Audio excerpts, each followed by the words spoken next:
Hi, I'm Gene McLaughlin. I'd like to welcome you to Council Candidates 2021. On November 2nd, Old Bridge voters are going to go to the polls to elect 6 candidates to the ward seats on the Township Council. Today, we're going to be talking with our guests from Ward 2. I'd like to introduce them to you. On my far left is the Democratic challenger, Peter Shearer, and closest to me is the incumbent Republican, Erik DePalma. Gentlemen, welcome and thanks for being with us today. Thanks for having us. Thank you. If I can begin with you, Peter, could you give people, since you're a newcomer, you may not be as well known, could you give people a little background? What do you do? Of course. Personally, how long you lived here, what you work at, and so on. Okay, I was born in 1949. I grew up in Paramus, a community not that unlike this. And I went to public school. I got a degree in Bachelor of Science from a 4-year accredited university, and some specialized training after that. For most of my career, I ran my own business, first in Manhattan and then out in South Amboy. The rent increases in New York kind of forced us to do something very well. And for the past 20 odd years, we've been working out here. And more recently, I have just retired. So we'd like to stay here. And of course, that's contingent on, conditions still being good. Okay, Peter, I don't mean to interrupt you, but that sounds good. Thank you. Erik, how about you? You've been on the council now a couple of years. Yes, 2 years. People probably know you a little bit. Why don't I give them a few high spots? Sure. So I'm Erik DePalma. I'm the current Ward 2 council. My wife, Jen, and I have lived here for just over 12 years. Just over 12 years. We moved out to Old Bridge right before we got married. We decided to put our roots here, originally from Staten Island. I have 2 daughters. Sophia is 9 and Brianna, who's 5. Great ages. Yes. Yeah. Tough ages, Yeah. very good ages. Professionally, I am a financial services professional. I run a number of operations teams. I'm also an adjunct professor where I teach business and professional communication. I have my master's degrees, 2 master's degrees actually. My first one is from NYU Stern. I have my MBA. I just recently finished my MPA from Rutgers University, okay. And I have my BS from Wagner College. Okay, thank you, Erik. Peter, if I can go back to you as the challenger, why are you running now? Why did you select this time to run for the council? Well, first of all, I was invited, but I also really was very annoyed that it seemed to me that the Republican leadership was actually using their position on the town council as a stepping stone, not running Old Bridge for Old Bridge. Mm-hmm. People are entitled to their own opinions, like on Facebook, to support national issues. Mm-hmm. I personally find that democracy was very important, and democracy was accountability. Okay, so you'd like that to bring some of got that me to into that, yes. Okay. What strength do you think you bring to the council? What expertise? You may not realize it, but running a small business is, not a very easy thing today. Today, most of the businesses that are successful are just huge. What they call a small business is 500 people. Mm-hmm. So to run a business, a family, a real mom and pop shop, is not easy, and you got to watch your spending. You got to, have the product. You got to do the work and be there. And I did that, and I feel that a lot of the things that I see in Old Bridge, like I appreciate that the courthouse is wonderfully decorated, but I think there were other things that could have been addressed and improved the town, like a bulk pickup or something, instead of a nicer courthouse. You already had a courthouse. Okay. Peter, what would you like to champion if you do get on the council? What would you like to Well, take on? The basic idea is to try to share resources with the other towns. Mm-hmm. If there was some kind of specialized equipment or a service contract for certain things, if you buy in bulk, you can save. Mm-hmm. I understand that there's some millions of dollars that could come into the town that could be used to not only make the town more attractive to people to come, but to maybe give something to the kids to do. And one of those would be to use the waterfront for sailing, not to keep it fenced off like it's been for a number of years. Okay, so that's what you'd like to tackle if you get on the council. Okay. Yeah. Thank you, Peter. Erik, what have you learned in your time on the council? I know it's been an abbreviated time when you come here today, but what have you learned? What experience have you had? Unpredictability. Unpredictability. Okay. Why don't you share that with us? Well, I think when I came onto council, when I took Mary Sohor's spot, Yes, sir. when she became an at-large, it was January of 2020. About 90 some odd days later, COVID hit. Yeah. Right. Who would have thought that, as a junior councilman, you're learning during a pandemic? Yeah, that makes it a little tough. What I definitely learned was how well everyone kind of came together. And I think during that time, even though I was only a few months on council, the input that I had with not only the mayor and the rest of the folks on council, but also the administration, the ability to really, how do I put this, to be the voice of our constituents, right? To be the voice of my ward and Ward 2, and have that front and center with the mayor, with the administration, with the rest of council, so that they understood, like, this is what the folks in Ward 2 want, right? This is what I'm being told. This is what we need to do. And then having that, right? And that unpredictability of kind of getting thrown into that fire, I think was great for me. It's because I learned so quickly. I was able to get up to speed. I mean, I think when you look at the financial aspect of the township, I'm pretty acute to that because of my background in financial services. But it was the other pieces of it, right?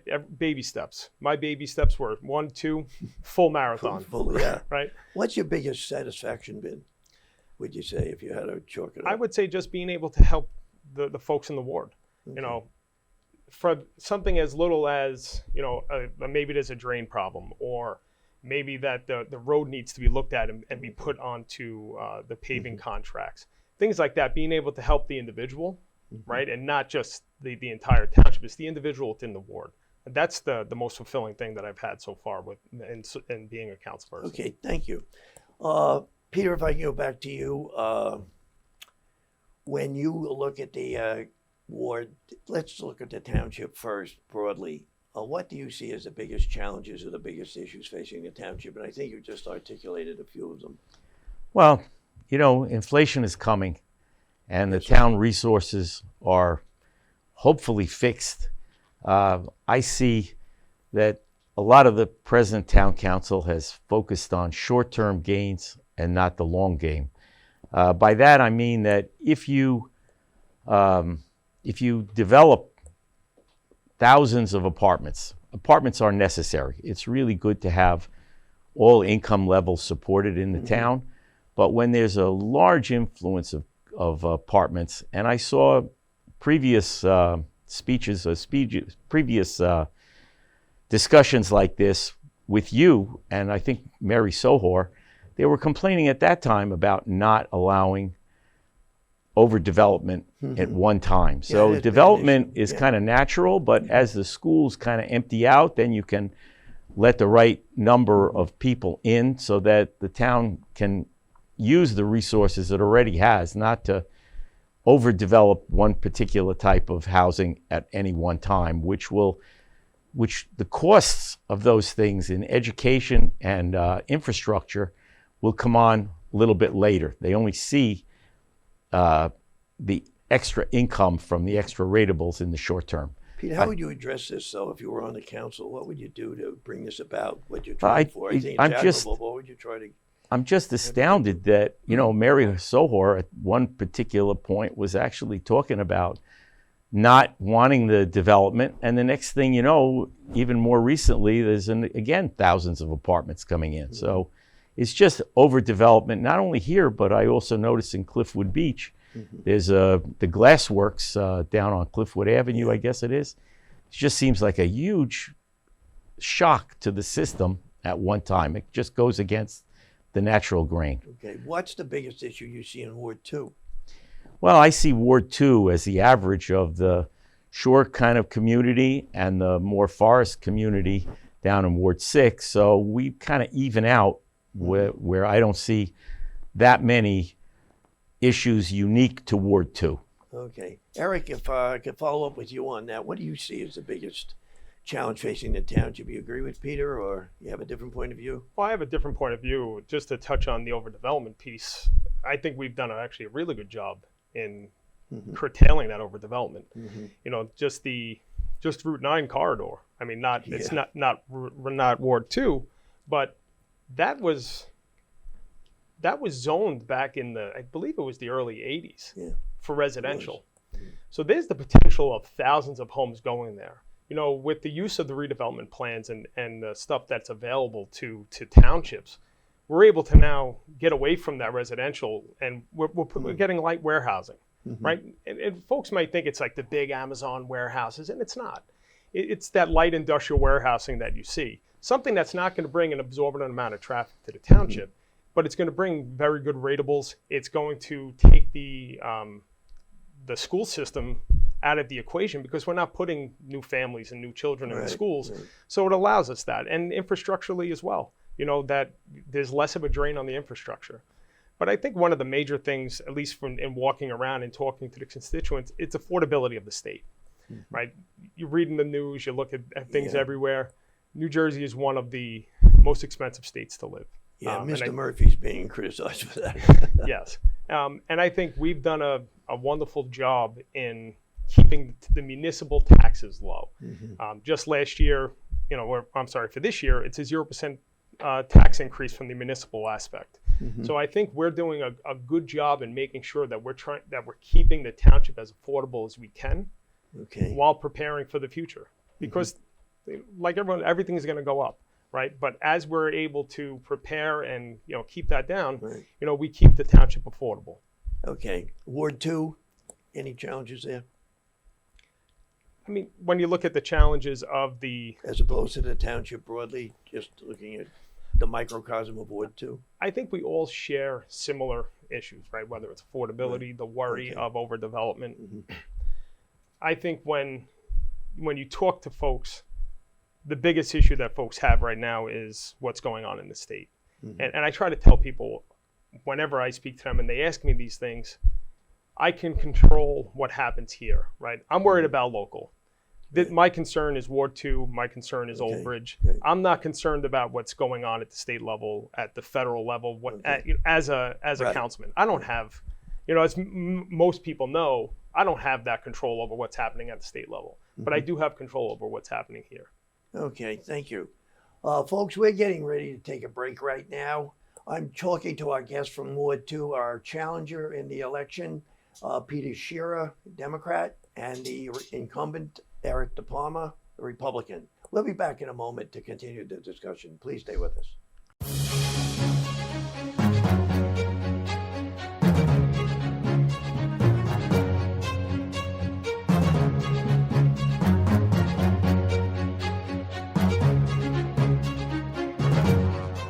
Voting? Here are your options. You can now vote early in person October 23rd through October 31st, or send in a vote-by-mail ballot postmarked by November 2nd, or vote on Election Day at your assigned voting location. Middlesex County, NJ.gov/vote. Caring for a family member can be challenging and lead to countless questions, for them and for you. Find articles, tips, and tools from experts and others who have been in your place. The Caregiving Resource Center at aarp.org/caregiving.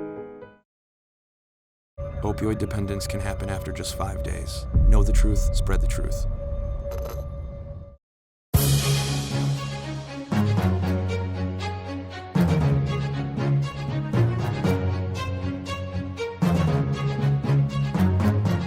Hi, folks. Welcome back to Council Candidates 2021. We're talking with candidates from Ward 2 today. And first of all, I'd reintroduce them for you. The challenger from Ward 2, the Democrat, Peter Shearer, and the incumbent Republican, Erik DePalma. Folks, if we can pick up where we left off, if I can come to you, Peter, how do you define, or how do you separate yourself from your opponent? How do you differ? Well, you know, my focus has been always to try to create something positive, like whether it's these green energy that they, you know, that will go through Old Bridge and bring revenue here and create jobs. And I'd also like to, you know, do something to to the waterfront where maybe kids could do something instead of just looking at parks. I enjoy parks myself, but if the kids have something to do, they're not going to get in trouble, whether that was a drug epidemic or something else. And personally, I've been involved in sailing, small boats, racing big boats, touring foreign trips. We just got back from Croatia. And it's exciting avocation, and if you learn to do it, it's something these kids can bring their whole life. We have the water. I just don't understand why we can't go there. Things like the potholes are a pretty standard issue. Paving roads and things like that has to be done. And I would say that New Jersey is a pretty expensive place to live because it's pretty good. Okay, thank you, Peter. Erik, if I could ask you the same question, how do you feel you differ from your opponent? Well, one thing I just want to touch on what Peter said was the green energy. One of the things, actually one of the first things that I kind of was able to do was working with the engineering department and the planner to put into the ordinance where when folks build new developments, that they're putting that infrastructure in for electric vehicles. It's actually one of the things that I'm pretty proud of that I was able to do right away was understanding that we're a town that's growing, right? You know, whether it be new developments for retail, this light industrial, understanding that we have to prepare for the future, right? So one of the things that I did work with, and I'm very proud of, is looking to the future and those electric cars. So I just wanted to touch on that because I know Mr. Shearer brought up the renewable energy piece. I think for me, one of the things that kind of sets me apart from either Mr. Shearer or a lot of folks is just the breadth of experience that I have. So whether that's financial services, my role as an adjunct professor, now my role as a councilman, I've spent a lot of time on my community board, one of the trustees of my Lake Ridge development. I've served on the redevelopment agency, I've served on the planning board. That breadth of knowledge and that breadth of experience kind of allows me to look at things from a lot of different angles, right? Okay. And being able to bring in differing opinions to make my own, right? No matter where that opinion's coming from, a good idea and a good opinion is a good idea and a good opinion. Okay, thank you. One question I'd like to address, and Erik, you've been on the council. Over the years, there's frequent criticism of the council that it's begotten too partisan, too combative, that there's not a collegial approach. Would you agree with that, or what do you think as you observe the council, Peter? Me? Yeah. Oh, definitely hostile. I saw it with the Aren't earlier... there some issues, excuse me, I don't mean to interrupt you, shouldn't there some issues be bipartisan? Well, as I said before, the potholes and so forth, the regular maintenance is 100% common to both sides. But at one point, I actually saw the town's council trying to, at least the Republican leadership, and there was no dissent from it, trying to join a lawsuit against Governor Murphy. And as I understood it, it's impossible to sue Town Hall. It must be even more difficult to sue the governor successfully. And that puts issues like the town's water supply at risk because, just like Puerto Rico was allowed to borrow much more money than they could ever repay, things like the town properties and the water supply do go at risk when we spend too much. Okay, so you see that I as see spending towards bipartisan. That should be a positive bipartisan development as a key.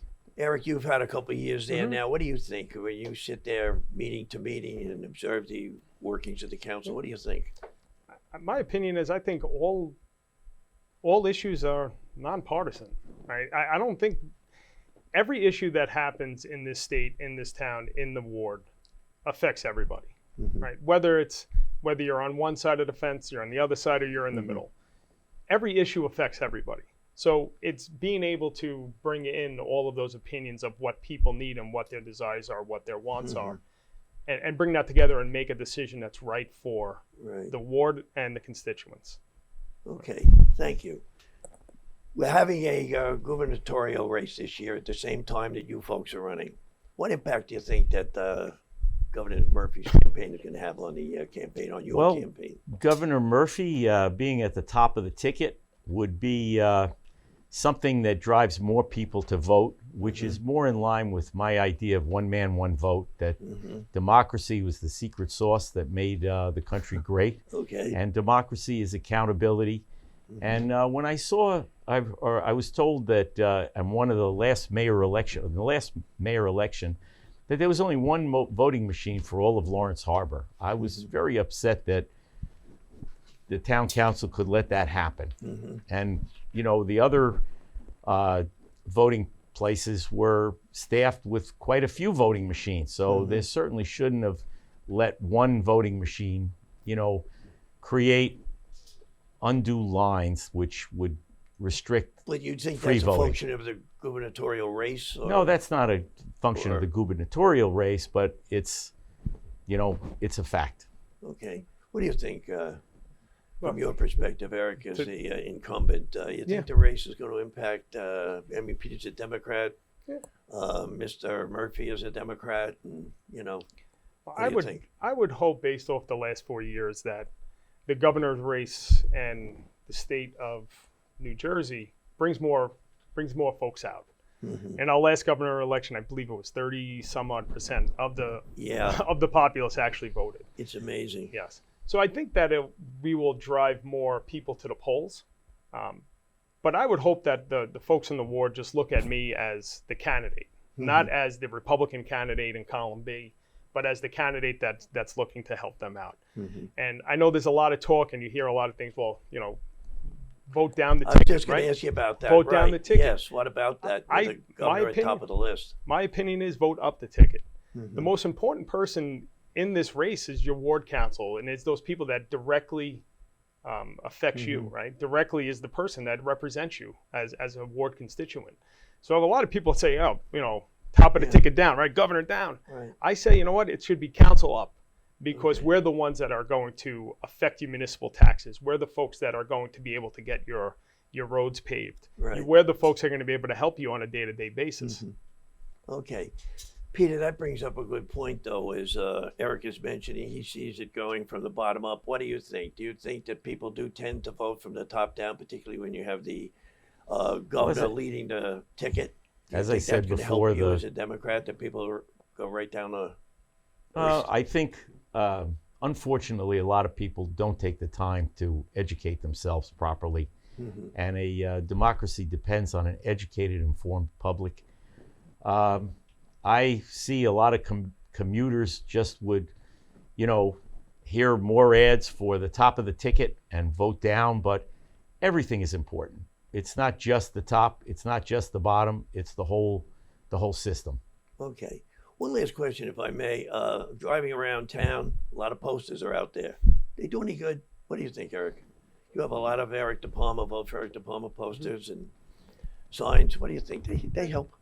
I think it does, because I think it brings awareness to the races that are going on.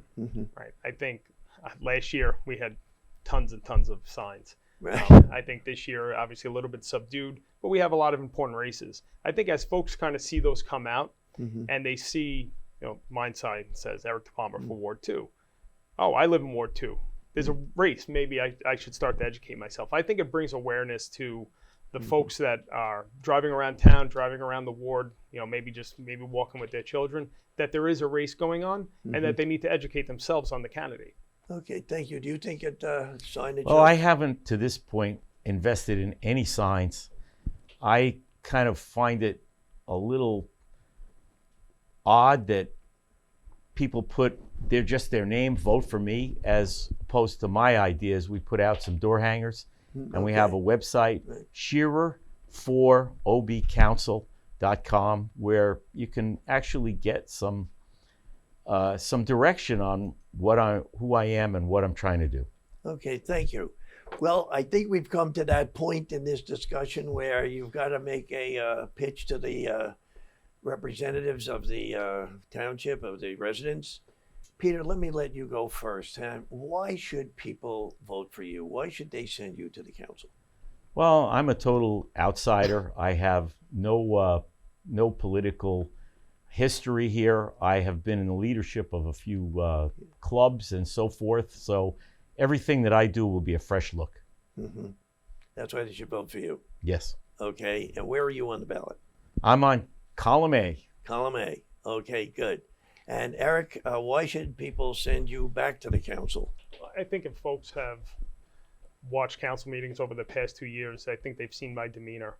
They've seen that everything I do is thoughtful. I don't just vote for the sake of voting. I look at things holistically and what's good for the ward. I've heard Mr. Shearer talk a lot about the waterfront.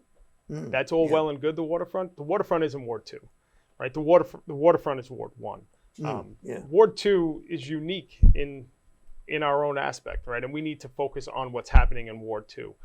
You know, that's my goal. My goal is to only worry about what happens in Ward 2, whether that's the finishing of the Cottrell Farm project, right? Going further on with Guyte Park and some of that, the shared services that we have. And I know Mr. Shearer talked about shared services. There's a lot of shared services that we have currently. And, you know, things like that, right? Folks can see the good that I've done. I'm here only to help. I have no ambitions to be anything more than Erik DePalma, the Ward 2 council, right? I'm in this to help, which is why I got started, which is why I initially got it started in the redevelopment agency, is because I knew I can make a positive impact and bring some outside experiences from what maybe some other folks don't have. And that's what I'm here for. I'm here to bring a positive impact. And my hope is that the residents of Ward 2 give me their vote of confidence that I've been doing a good job over the past 2 years and send me for a full 4-year term. Okay, last question, if I may. What impact has your circulating around the township had for you? Have you been out shaking hands, pressing the flesh, hitting doorknobs, so on? Yes. Yeah. So I'm out there. I'm trying to talk to residents. I will say I am looking forward to, should I be victorious this year and actually ringing on somebody's bell. I'm not running for an election, which is going to be a good thing. But walking around, it's getting more of what people want, right? Getting that out of them. Right. Tell me what your problem is. Yeah. And sometimes it's simple. Well, I don't know if you could help me. Well, talk to me about it. And a lot of times I can. I think that's a good thing, is that people start to see us around and they start to understand what we can do and the good that we can do for the neighborhood. And also, being involved in my daughter's soccer, I coach both of my daughter's soccer teams. Parent, a volunteer on their swim teams and a lot of their other activities. Just being around and folks knowing that I'm a council person, it's a lot of good conversation I get to have, because I get to get that breadth of knowledge from folks and get that experience of what they have and try to make all their experiences positive with the council. Okay, thank you. Peter, have you had the opportunity to walk the ward and talk to the people, press the flesh, so to speak? Well, this was an issue for us, is that I personally found in my experience that when people are knocking on the doors in the evening, it's almost never a good time. I am not making those annoying telephone calls.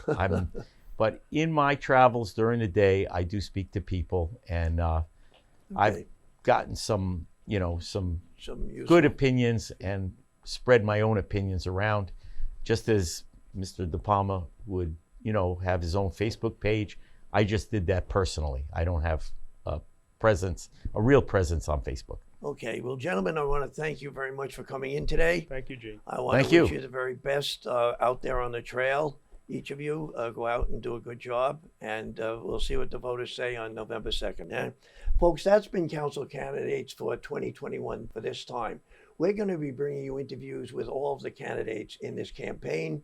You can view these videos on Old Bridge Television, on FiOS 22, and on the Old Bridge YouTube page. The timing will be posted on the screen. I'd like to thank you for watching. Don't forget, get out and vote on November 2nd. One vote does make a difference. I'm Gene McLaughlin. We'll see you next time. Take care.